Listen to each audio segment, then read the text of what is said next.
Pipi Uzuncorab Villa Toyuq nağılı. Çox qədim olmayan, çox yeni də olmayan bir şəhərdə Villa Toyuq adlı rəngli bir ev var idi. Bu evdə dünyanın ən qeyri-adi və ən güclü 9 yaşlı qızı Pipi Uzuncorab yaşayırdı. Pippinin saçları qırmızı idi.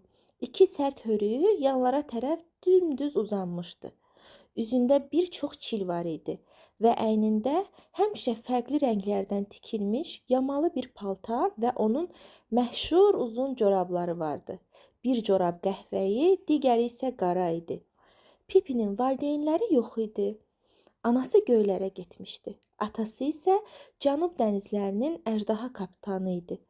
Və Pipi bir gün onun gəlib onu özü ilə aparacağına inanırdı. Villa Toyuqda Pipi tək yaşamırdı. Onun iki qeyri-adi dostu var idi. Cənab Nilson, Pipi kimi rəngli geyinən kiçik bir meymun.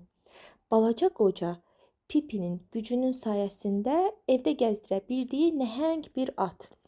Pipinin qonşuluğunda iki nəcib, tərbiyəli və sakit uşaq yaşayırdı. Tommy və Annika.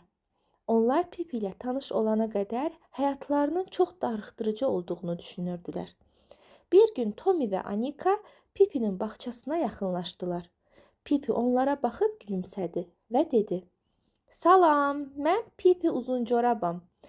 Mən yalançıyam, amma mənə inanmayın." Tommy və Annika onun danışıq tərzinə heyran qaldılar. Pipi onları evə dəvət etdi. Onlar içəri girdikdə evdə hər şeyin başayaq olduğunu gördülər. Pipi mərtəbəni fırça ilə süpürmək əvəzinə ayaqları ilə süpürgənin üstündə gəzirdi. Pipinin ən böyük sevinci hər kəsdən fərqli, əyləncəli şeylər etmək idi. Məsələn, o heç vaxt böyüklərə hörmət etməyən ciddi məktəb müəllimlərini çaşdırırdı. Çünki əlifbanı tərsinə öyrənməyi daha məntiqli sayırdı. O özünə mane olmaq istəyən hər kəsi, hətta şəhərin iki ən güclü oğrusunu da onları havada fırladaraq və sonra pləkanlardan aşağı ataraq asanlıqla dərsini verirdi. O dünyanın ən güclü qızı idi. Ən ağır əşyaları belə qaldıra bilirdi. Bir dəfə o, hətta bütün bədənlərinə dolanmış uşaqları qaldıran bir öküzü dayandırmışdı. Pipi, Tommy və Annikanın həyatını macərə və sevincə qərq etdi. Onlar birlikdə şəkərlə qəribə peçenyalar bişirir, xəzinə ovuna çıxır və heç vaxt baş verməmiş inanılmaz hadisələr danışırdılar. Pipi hər şeyi özünə məxsus edirdi. O qaydalardan daha çox azadlığı sevən, ürəyi qızıl kimi təmiz olan bir uşaq idi. Onunla dost olan hər kəs bilirdi ki, Pipi Uzuncorabın olduğu yerdə darıxmağa imkan yoxdur.